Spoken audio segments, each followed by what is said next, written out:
Here's a paradox that broke every rule in rock. Sweet Child O' Mine didn't just become a hit, it redefined what a hard rock ballad could be. A joke riff, a poem about green eyes, and a solo recorded while drunk.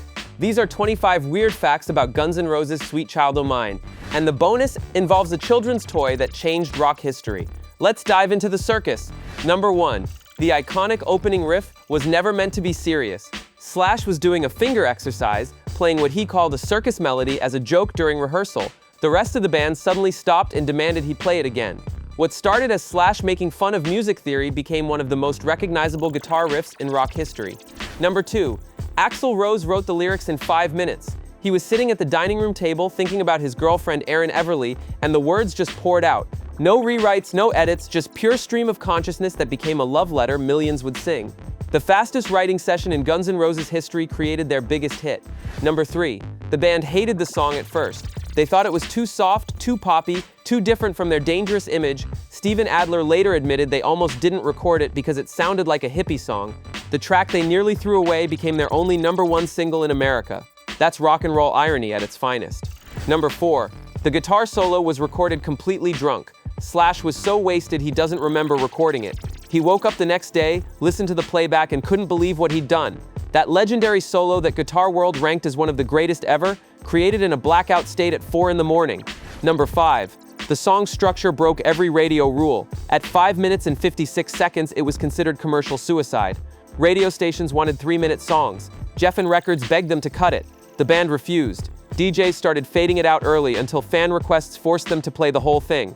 Sometimes being stubborn pays off. Number 6. The music video was filmed at the Ballroom in Huntington Park. But here's the weird part. They used the crowd from a different band's show. The audience you see going wild? They were actually there to see a local punk band. The director just kept them around and told them to pretend Guns N' Roses was playing. Hollywood magic meets rock deception. Number 7. Erin Everly, the song's inspiration, later sued Axl for assault and won.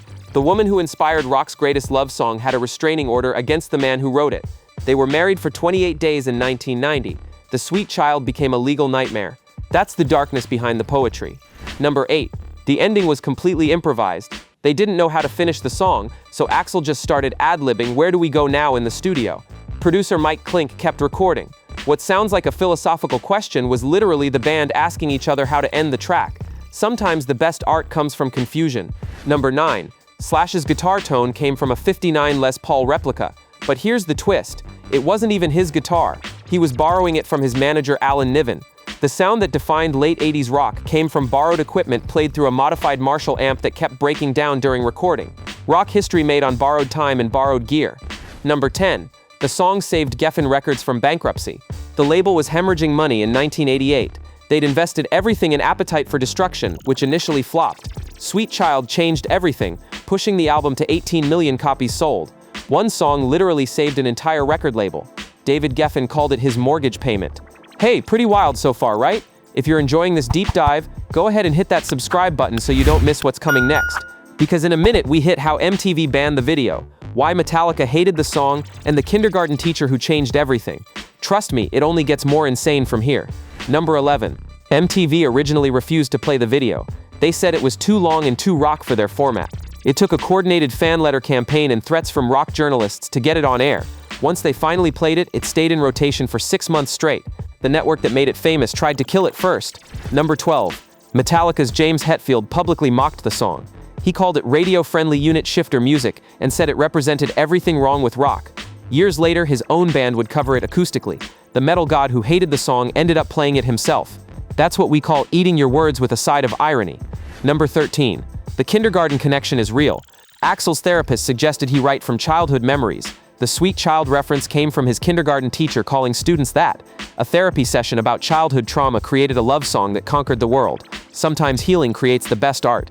Number 14. They recorded 17 different guitar solos. Slash kept playing different versions, each one drunker than the last. The 17th take is what you hear on the record. He later said he was trying to channel Joe Perry from Aerosmith, but was too wasted to remember which Perry solo he was copying.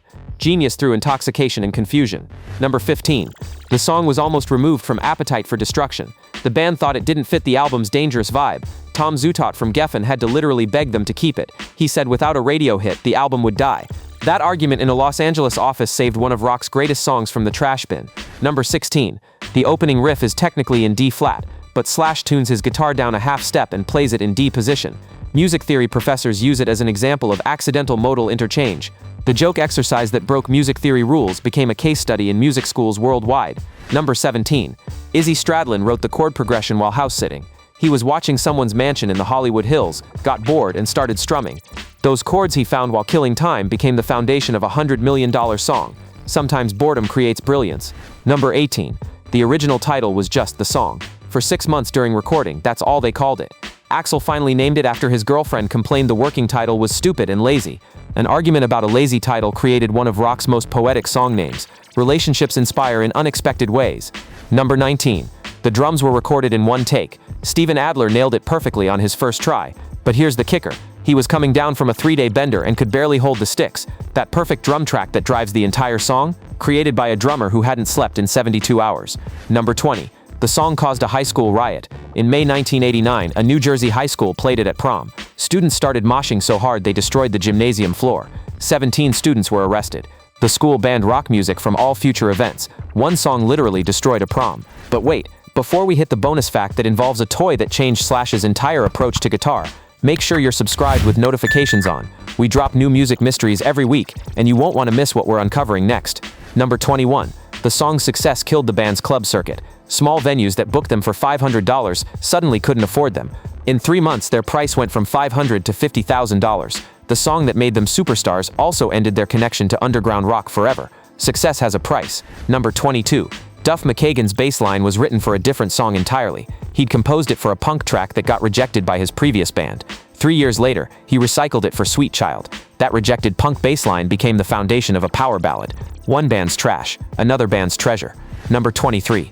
The video's director wasn't paid. Nigel Dick did it for free because the band was broke. His payment was supposed to be points on album sales, but the contract was never signed. He directed one of MTV's most played videos ever and never saw a penny. That's rock and roll business at its darkest.